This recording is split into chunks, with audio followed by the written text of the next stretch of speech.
Уяви, що ти береш телефон, щоб подзвонити мамі чи татові, а в слухавці лише довгі гудки тиші. Уяви, що ти приїжджаєш у рідний дім, а на порозі тебе вже ніхто не зустрічає. І серце стискає крижаний біль. Ти запізнився. Запізнився сказати найважливіші слова «люблю» і «дякую». Чи готовий ти вислухати цю правду? Тоді слухай цю дуже мудру та повчальну історію. Притча про дітей, які не встигли. Жив собі старенький чоловік із дружиною. Вони не були багатими, не мали великих маєтків, але в їхньому серці було те, чого не купиш за гроші – безмежна любов до своїх дітей. Вони виростили 2 синів і доньку. Для дітей було віддано все – молодість, здоров'я, сили.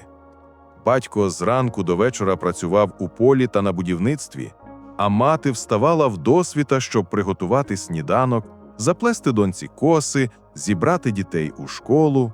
Вони не скаржилися, навіть коли самим нічого було їсти, аби дітям було краще.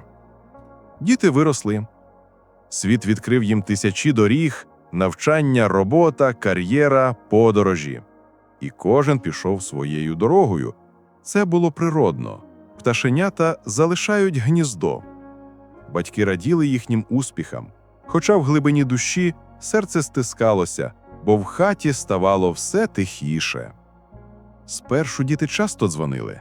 «Мамо, як ти? Тато, ти не забув пити ліки?» Приїжджали на свята, привозили подарунки, обіймали, сміялися разом. Але з роками цей зв'язок слабшав, телефонні дзвінки ставали рідкістю, приїзди відкладалися. «Ми зараз зайняті, приїдемо на Великдень. Справ багато, подзвоню на тижні. Мамо, не хвилюйся, у нас все добре, обов'язково заїдемо наступного місяця». Місяць минав, і нічого не змінювалося. А батьки чекали. Вони чекали кожного дзвінка, кожної зустрічі. Мати щодня вдивлялася у вікно, сподіваючись побачити знайому машину біля воріт.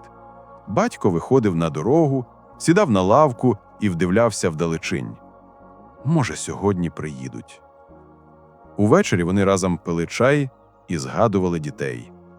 «Пам'ятаєш, як наш старший вперше пішов до школи? Пам'ятаєш, як середній цілу ніч читав книжку під ковдрою з ліхтариком?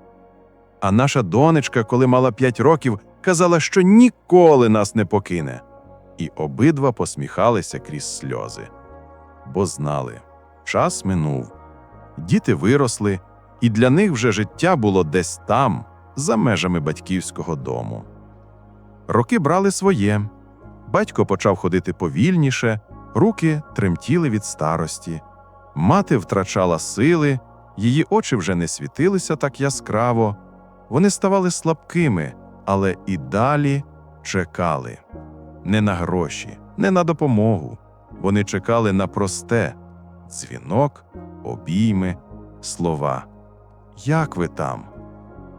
Одного вечора батько, сидячи на лавці біля дому, поглянув на свою дружину і тихо промовив: «Ми дали їм усе, що могли, та, мабуть, не навчили головного – цінувати час з тими, хто чекає».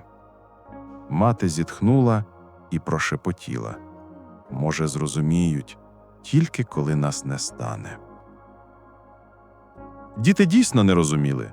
У кожного були справи, робота, кар'єра, плани, друзі. Ще встигнемо, ще приїдемо, ще поговоримо.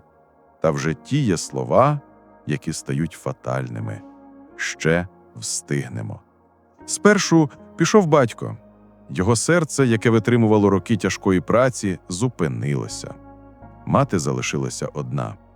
Вона чекала дітей ще більше, ніж раніше, але тепер приїжджали ще рідше, завжди було неспроможно, пізніше, зараз немає часу. Через кілька місяців і мати пішла за батьком.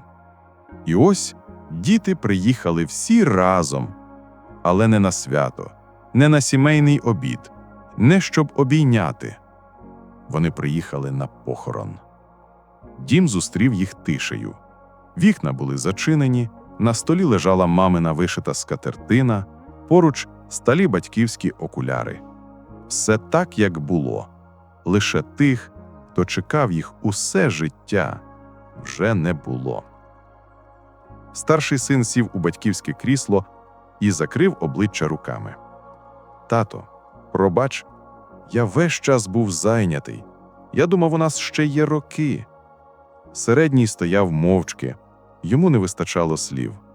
Він згадав, як батько навчав його їздити на велосипеді, як мати лікувала його від застуди, і тепер серце рвалося від болю, він не подякував це вчасно.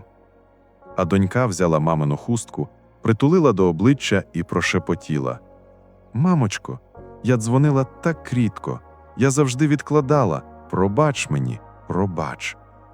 Але відповідь була лише у тиші. І тоді вони зрозуміли правду. Батьки чекали їх усе життя. Чекали дзвінка, приїзду, слова «люблю». І діти дійсно любили своїх батьків. Але любов без діла – це мовчання. І найстрашніше – вони згадали про них по-справжньому тоді, коли вже було пізно щось змінити.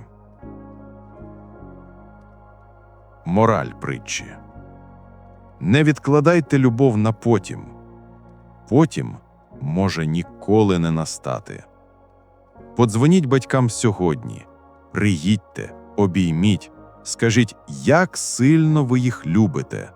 Бо настане день, коли їхні телефони мовчатимуть, а двері вам відчинить лише порожня тиша. Любіть своїх батьків, поки вони живі. Бо втратити легко, а повернути неможливо.